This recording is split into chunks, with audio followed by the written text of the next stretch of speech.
Atos dos Apóstolos, capítulo 23, do versículo 1 ao versículo 11, a palavra do Senhor nosso Deus diz assim: Fitando Paulo os olhos no sinédrio, disse: Varões irmãos, tenho andado diante de Deus com toda a boa consciência, até ao dia de hoje. Mas o sumo sacerdote Ananias mandou aos que estavam perto dele que lhe batessem na boca. Então lhe disse Paulo: Deus há de ferir-te parede branqueada. Tu estás aí sentado para julgar-me segundo a lei, e contra a lei mandas agredir-me? Os que estavam a seu lado disseram: Estás injuriando o sumo sacerdote de Deus? Respondeu Paulo: Não sabia, irmãos, que ele é sumo sacerdote, porque está escrito: Não falarás mal de uma autoridade do teu povo.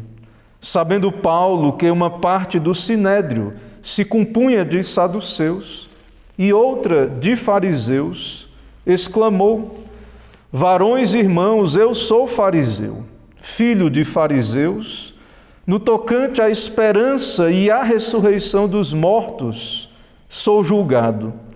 Ditas estas palavras, levantou-se grande dissensão entre fariseus e saduceus, e a multidão se dividiu, pois os saduceus declaram não haver ressurreição, nem anjo, nem espírito, ao passo que os fariseus admitem todas essas coisas. Houve, pois, grande vozearia, e levantando-se alguns escribas da parte dos fariseus, contendiam dizendo: Não achamos neste homem mal algum. E será que algum espírito ou anjo lhe tenha falado? Tomando vulto a celeuma, temendo o comandante que fosse Paulo espedaçado por eles, mandou descer a guarda para que o retirassem dali e o levassem para a fortaleza.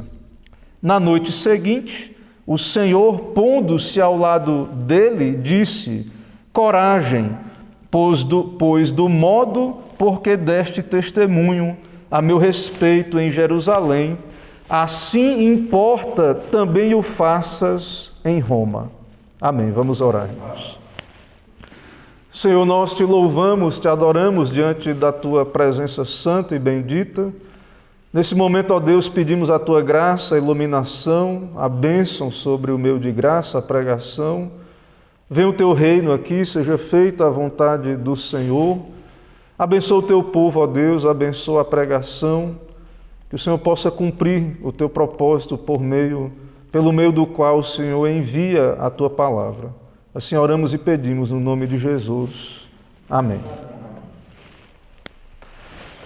Meus irmãos, em todas as viagens missionárias de Paulo, pela providência de Deus, ele já havia testemunhado de Cristo aos gentios, também aos judeus, diante de autoridades subordinadas, mas agora nós temos Paulo diante do sinédrio. Mas o que é que significa sinédrio?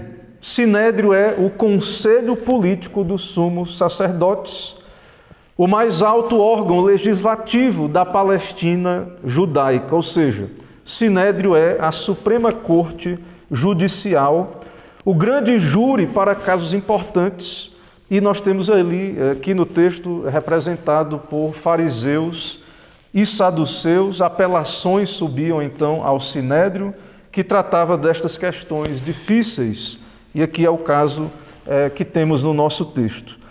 Então nós vemos que Paulo está preso, mas o seu ministério não, apóstolo de Cristo. Em meio às suas algemas, Paulo então deseja produzir fruto para o Evangelho, testemunhar do Evangelho, pregar o Evangelho. Nós vimos no capítulo anterior o apóstolo Paulo diante do povo, dando o seu testemunho, mas agora mais uma vez lhe é dada a oportunidade para falar. Nesse caso agora, diante de autoridades do sinédrio, e o propósito é que a causa do tumulto fosse investigada. Lembre que Paulo foi acusado falsamente nos capítulos anteriores, e então houve todo aquele tumulto e a autoridade romana não percebia o porquê desse tumulto, não entendia a língua e os motivos pelos quais aquele tumulto aconteceu. Então, o propósito é que Paulo fosse investigado, até porque Paulo, então, vimos que, como ele é romano, não poderia ser por meio de açoites, a investigação não poderia ser sob tortura, tendo em vista que Paulo é cidadão romano, e então o comandante deseja saber mais sobre o motivo do tumulto por meio dessa entrevista ali com o Sinédrio.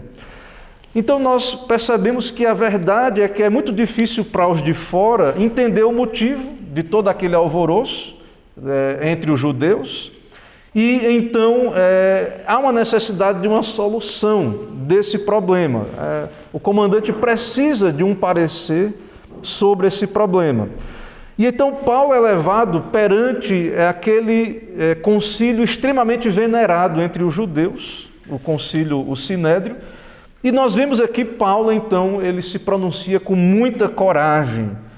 Paulo está diante de homens, de autoridades, que ele aprendeu a respeitar, cresceu sendo instruído a respeitar e, de fato, respeita. E Paulo, então, fala com toda a sinceridade do seu coração e com boa consciência, porque, de fato, Paulo, antes da sua conversão e depois, sempre foi zeloso da lei de Deus, um homem dedicado às regras da religião, ou seja, mesmo antes do novo nascimento, da conversão de Paulo, Paulo sempre se pautou por sua consciência, buscou andar de modo irrepreensível, de modo alinhado à sua consciência, embora depois de convertido, Paulo foi convencido de que não possui justiça própria e de que a consciência não é o seu tribunal final, quem lhe julga é o Senhor, como ele diz na carta aos Coríntios, mas naquilo que depende de Paulo, ele buscou andar em toda boa consciência, ou seja, Paulo é um homem instruído, um homem de juízo, um homem que, de fato, tudo que fez, mesmo antes de se converter, fez pensando estar servindo a Deus, ainda que sabemos a sua consciência estava mal informada, estava equivocada. Irmãos, irei caminhar por esse texto a partir do tema Paulo perante a Suprema Corte Judaica. Paulo perante a Suprema Corte Judaica. Em primeiro lugar, nós veremos do verso 1 a 5, Paulo sofre injustiça e fica indignado. Então, no capítulo 23, Paulo, então, ele tem a oportunidade de falar ao Sinédrio, ele fita os olhos no Sinédrio, está aí no verso 1, e Paulo, mais uma vez, dá o seu testemunho. Ele diz: varões e irmãos, tenho andado diante de Deus com toda a boa consciência até ao dia de hoje. Paulo, então, pode, com boa consciência, com ousadia, ele pode dizer diante do Sinédrio que tem andado diante de Deus com toda boa consciência. Ou seja, o que Paulo está dizendo aqui, irmãos, e de fato aqui não tem a ver com uma justificação para a salvação.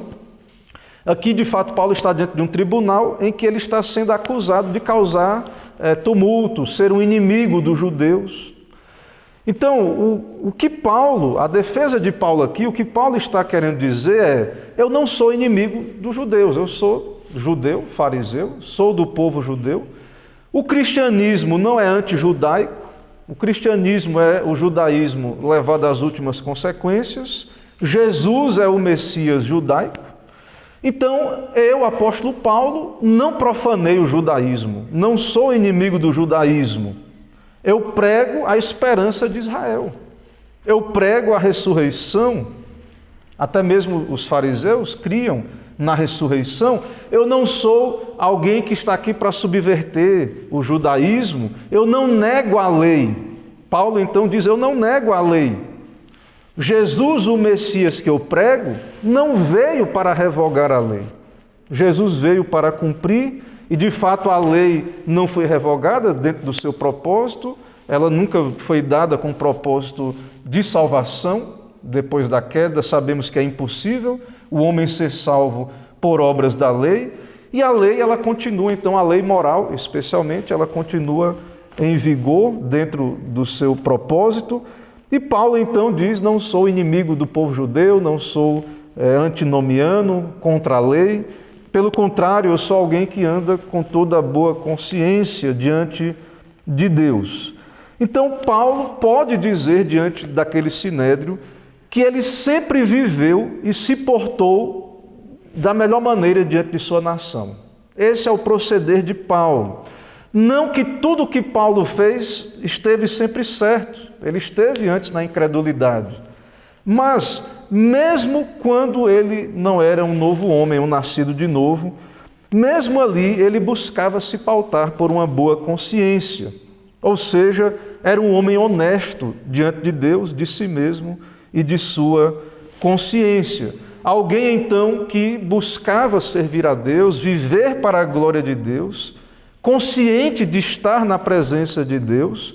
Ou seja, Paulo pode ter mudado e mudou muitas coisas na sua conversão, principalmente a consciência de Paulo agora está melhor informada.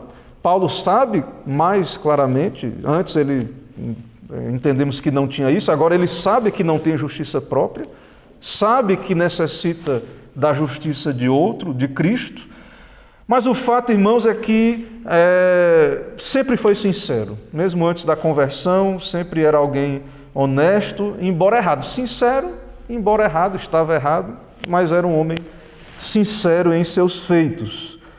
Nós sabemos que tudo que não é feito pela fé é pecado, e que não é seguro ir contra a consciência. O modo correto de andarmos é tendo a nossa consciência instruída pela palavra de Deus. Claro que a consciência pode estar equivocada em seus escrúpulos. Coisas que ferem uma consciência mal informada podem não ser pecado contra a lei de Deus. Ou alguém pode estar cometendo pecados e a sua consciência não lhe alertar. Por isso, irmãos, nossa consciência tem que estar cativa à palavra de Deus. Nós precisamos viver sempre diante de Deus.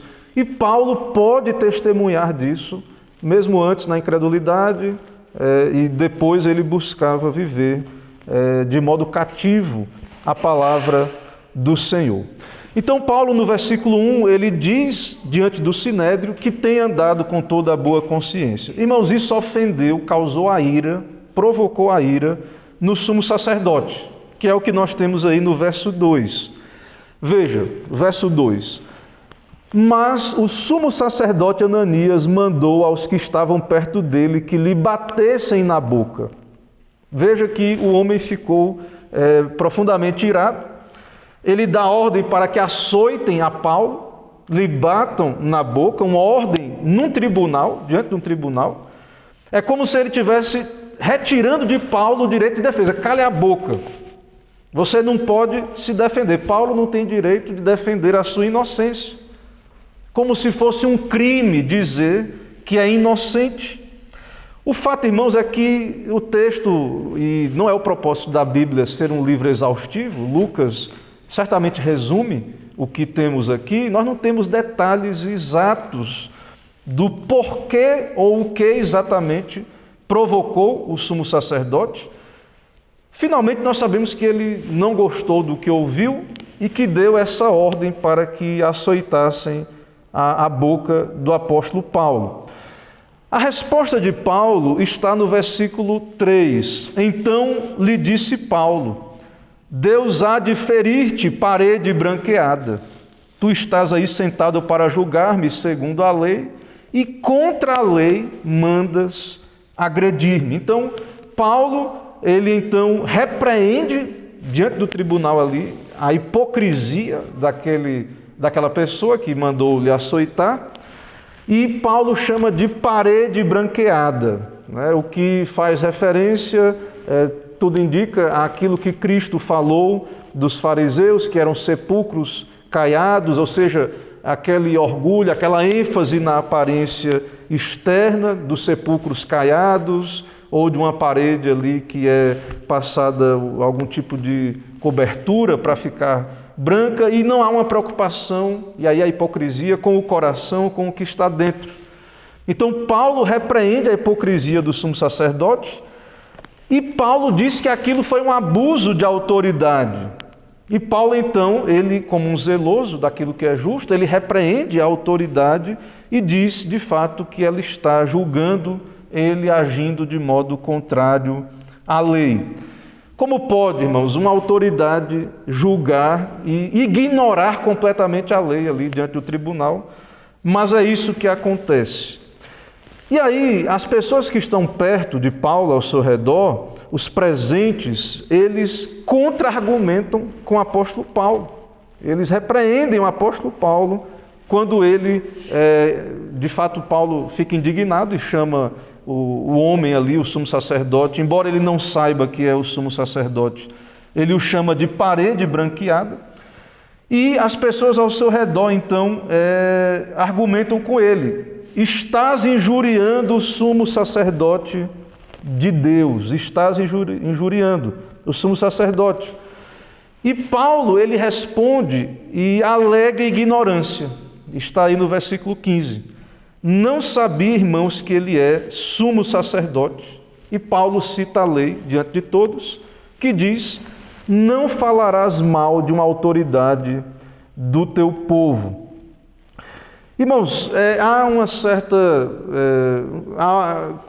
um certo mistério, nós não sabemos exatamente tudo que está acontecendo aqui exatamente, cremos que há um resumo de Lucas, não sabemos se Paulo realmente não sabia, é estranho Paulo não saber quem é o sumo sacerdote.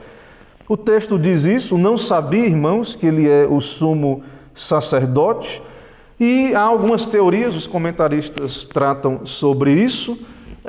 Talvez aquele homem não parecia ser o sumo sacerdote para Paulo, ou Paulo não conseguiu identificar quem o mandou açoitar, ou porque Paulo, nós sabemos, ficou muito tempo fora da Judéia, de Jerusalém, e talvez não reconhecia a autoridade máxima ali, ou porque pelas atitudes do sumo sacerdote Paulo não o identificava, ou talvez porque Paulo, então, considerando que aquele homem chegou àquele cargo por vias corruptas, comprando aquele cargo, então talvez Paulo não o reconhecia. E talvez, e se é assim, por conta de essa situação, de uma corrupção, talvez justamente Paulo dizer que andava sempre diante de Deus com boa consciência, talvez isso ofendeu o sumo sacerdote, ou seja, o testemunho íntegro de Paulo talvez tenha ofendido e por isso ele manda açoitar a boca de Paulo. Mas, irmãos, o fato é que, tendo sido advertido sobre que estava injuriando o sumo sacerdote, Paulo então pede desculpa. Ainda que Paulo ele tem motivos para falar o que falou, denunciar a hipocrisia, denunciar uma aplicação errônea da lei, lembre que o interesse de Paulo é ganhar todos e talvez ganhar até aqueles que estavam ali, aqueles que talvez não pudessem entender as suas reações. E então, ainda que aquele sumo sacerdote seja corrupto, se é o caso de que ele chegou ao poder por meio do suborno, Paulo não quer escandalizar ou deixar um mau exemplo para aqueles que estavam ali. Haviam muitos convertidos judeus que eram zelosos da lei em Jerusalém.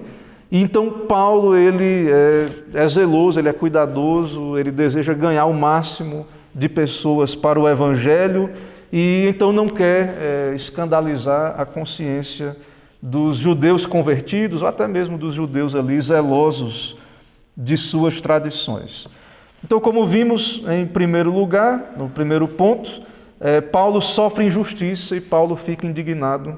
Está aí do verso 1 ao versículo 5. Irmãos, em segundo lugar, nós veremos do verso 6 a 9 a sua defesa e divisão das seitas judaicas. Está aí do verso 6 ao verso 9. Lucas registra no verso 6, Paulo sabia que uma parte do sinédrio era de saduceus, outra de fariseus, e Paulo então ele diz: varões e irmãos, eu sou fariseu, filho de fariseus, no tocante à esperança e à ressurreição dos mortos, sou julgado. Então há um grupo misto Há seitas no judaísmo, não apenas essas duas, mas essas duas mais destacadas. Também interessante que Lucas registra aí no verso 8, temos aí uma descrição da diferença dos saduceus para os fariseus, e a diferença é que os saduceus diziam não haver ressurreição, anjo ou espírito, e os fariseus criam em todas essas coisas, mas o fato é que há esses dois partidos, principalmente, partidos fortes, respeitados no judaísmo, que eram partidos que brigavam entre si. Mas para combater o cristianismo e para ir contra Paulo e no desejo de condenar Paulo como representante dos cristãos, estavam unidos. Estavam unidos. Aquele sinédrio antes dividido em suas opiniões teológicas, agora estão ali reunidos com o propósito de condenar o apóstolo Paulo. E Paulo, como um estrategista, como um mestre em Israel, um apóstolo de Cristo Jesus, Paulo, então, sendo também, claro, a sua origem como fariseu, conhecendo bem essas divisões dentro do judaísmo, Paulo, então, ele usa uma estratégia, ele usa um recurso de alegar algo que é verdade. Paulo está ali por conta da ressurreição, é isso, principalmente. A fé cristã é a fé de Jesus como Messias, que morreu e ressuscitou. E Paulo diz que está ali preso por causa da sua esperança, a esperança do Evangelho, e também por causa da ressurreição dos mortos. Ele diz, sou julgado. Então Paulo, ele cita a questão da ressurreição, e isso causa uma celeuma entre os dois partidos. Essa é uma ponte aqui, no caso, entre o cristianismo e o farisaísmo. Os fariseus creem em anjo, em espírito, em ressurreição. E aí, então, vemos aí toda uma celeuma. Veja o verso 9. Houve, pois, grande vozearia, e levantando-se alguns escribas da parte dos fariseus, contendiam, dizendo, não achamos neste homem mal algum, e será que algum espírito ou anjo lhe tenha falado? Lembra que Paulo deu testemunho que viu Jesus, foi convertido, Cristo se revelou a ele? Então esses dos fariseus, escribas, dizem, será que algum anjo, será que ele teve uma visão, uma revelação? Nós cremos em anjo, cremos em espírito, cremos num Deus que se revela, e quem sabe então esse homem teve uma revelação extraordinária. Então Paulo, ele apresenta a sua defesa, e isso causa divisão ali entre os membros ali do Sinédrio.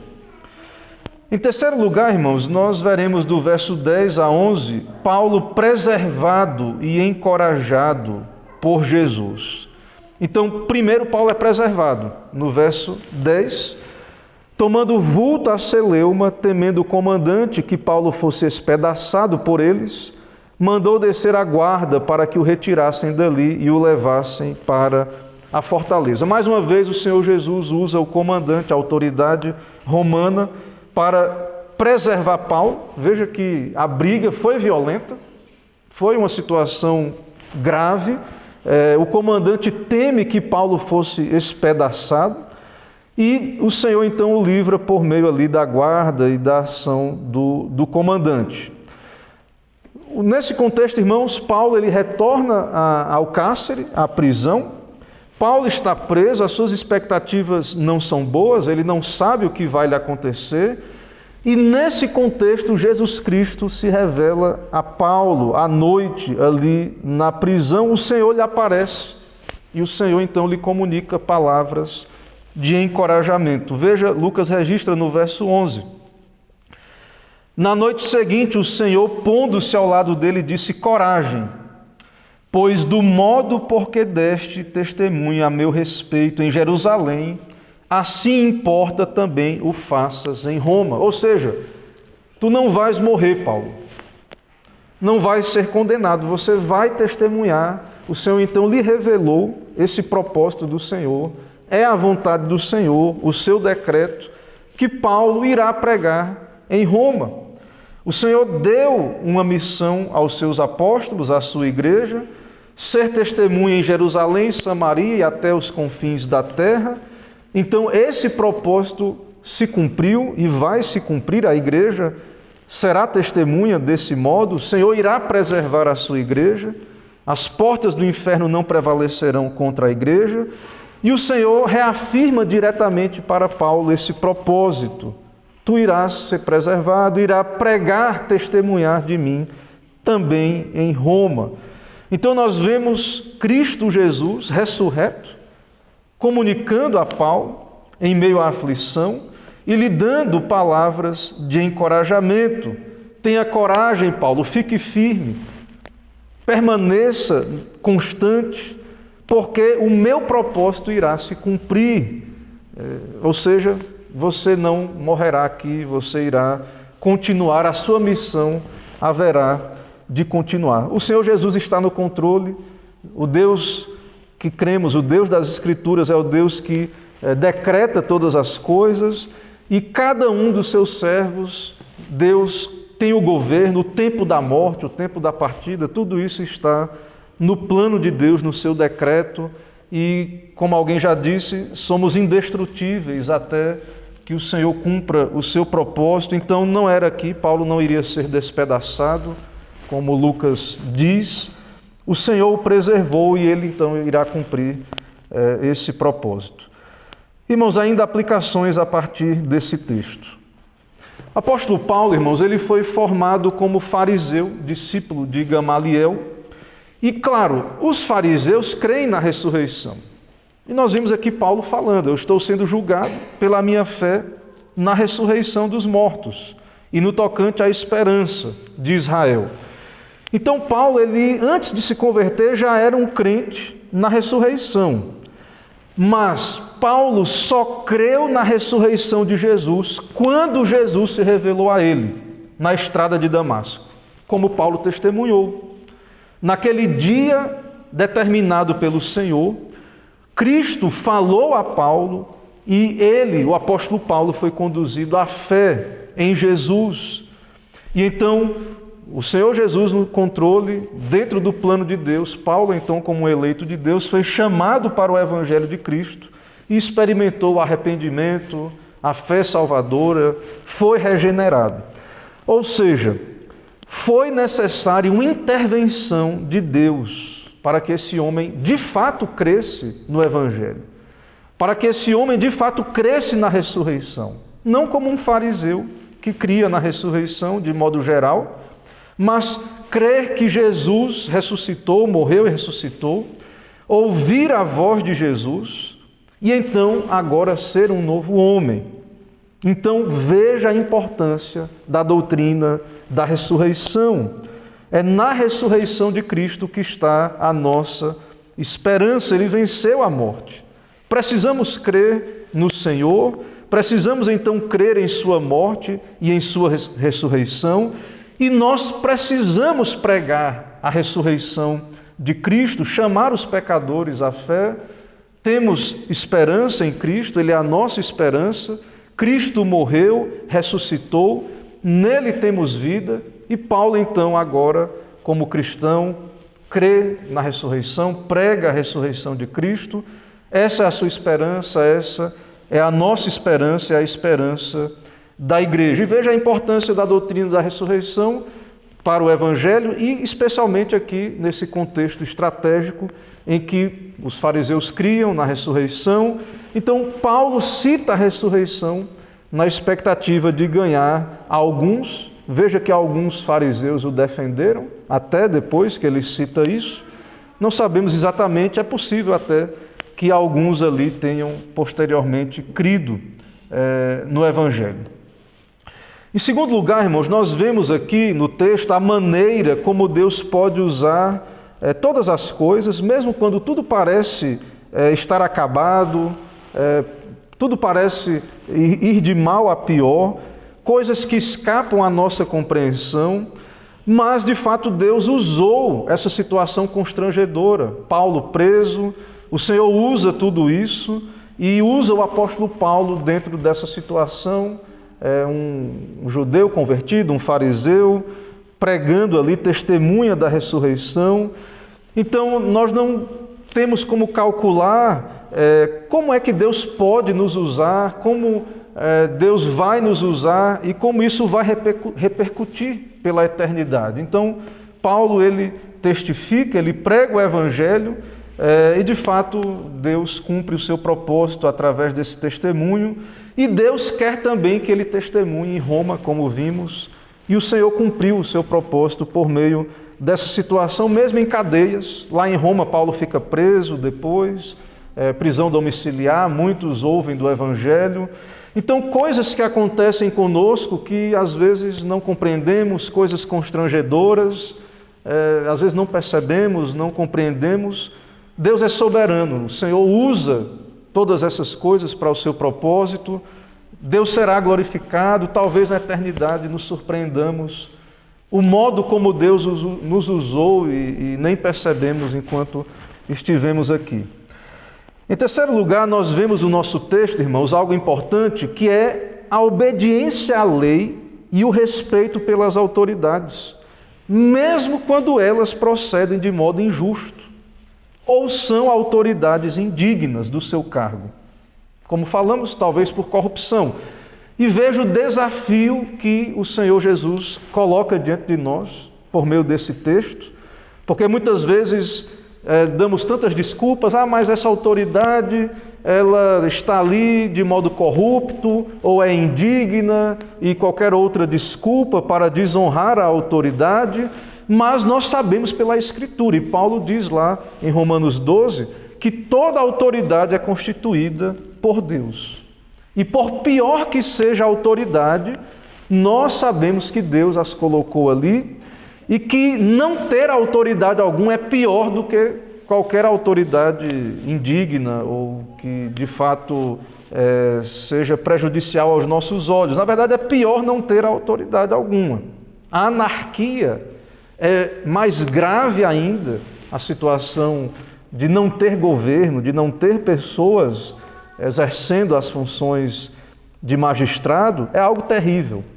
Então, nós, por temor a Deus, nós devemos respeito às autoridades, nós devemos, por temor a Deus, reconhecer que as autoridades procedem de Deus. Então, nós, por conta disso, devemos observar a lei de Deus, devemos considerar o quinto mandamento, o respeito às autoridades. Então é isso que nós vemos, nós aprendemos aqui em nosso texto. Nós vemos que Paulo sendo repreendido, sendo dito a Paulo que estava injuriando o sumo sacerdote, Paulo cita: não falarás mal de uma autoridade do teu povo.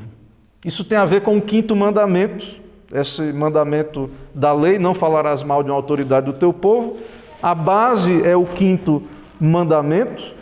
E, de fato, a lei, Jesus não aboliu a lei, Jesus cumpriu a lei ela tem um propósito, a lei moral ela é eterna.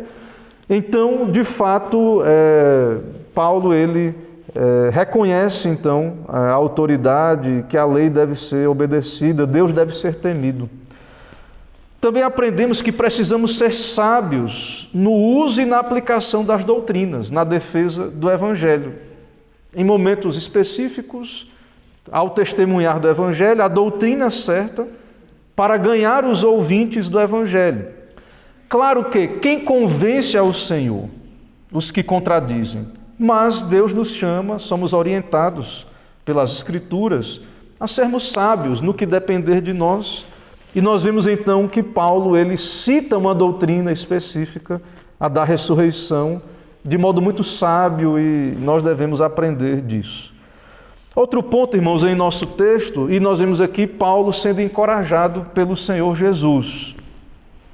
E isso nos ensina, ora, se o próprio apóstolo Paulo necessitava, Paulo é um homem que tem plena segurança de sua salvação, plena certeza de ser um eleito, de ser um salvo, em meio às suas tribulações, era um homem, certamente sabia que todas as coisas cooperam para o bem, ele é instrumento de revelação para nos trazer essa palavra, mas mesmo Paulo precisava, em meio às tribulações, ser encorajado.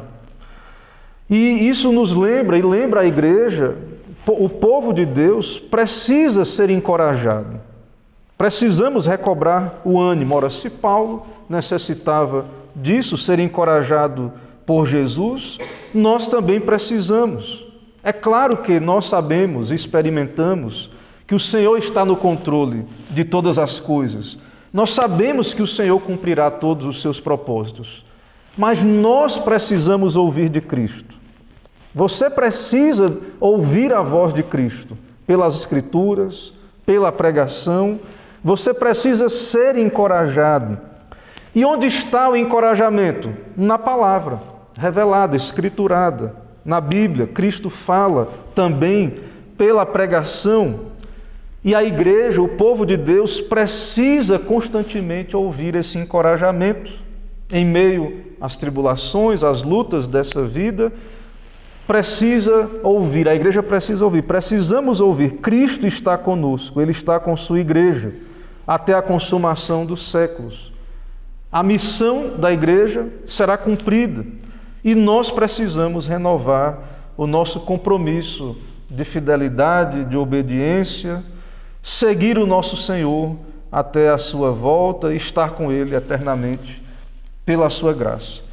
Irmãos, então, que o Senhor nos abençoe, que o Senhor aplique sua palavra aos nossos corações, que possamos buscar graça para poder estar prontos a dar razão da nossa fé, testemunhar diante desse mundo e, se for necessário, diante das autoridades, das cortes desse mundo, que o Senhor nos dê graça e sabedoria, que estejamos prontos a ser testemunhas em qualquer circunstância. Amém. Meus irmãos, vamos ficar em pé, vamos orar.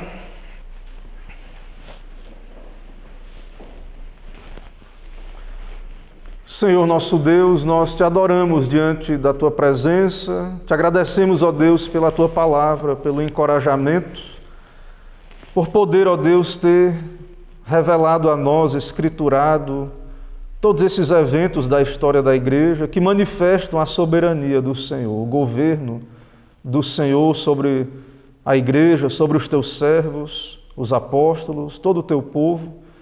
Agradecemos, ó Deus, por esse testemunho, por saber, ó Deus, que o Senhor cumpriu o teu plano através dos teus ministros. Também pedimos nesses dias em que vivemos, que o Senhor nos fortaleça, ó Deus, que o Senhor abençoe a tua igreja, nos dá ouvir a tua voz, nos dá encorajamento, também nos dá sabedoria para testemunhar e nos dá discernimento em como lidar com as autoridades, especialmente, ó Deus, aquelas que são indignas aos nossos olhos, aquelas que de fato são corruptas, que possamos reconhecer a soberania do Senhor, que possamos reconhecer e testificar a esse mundo a nossa fé de que toda autoridade é constituída pelo Senhor.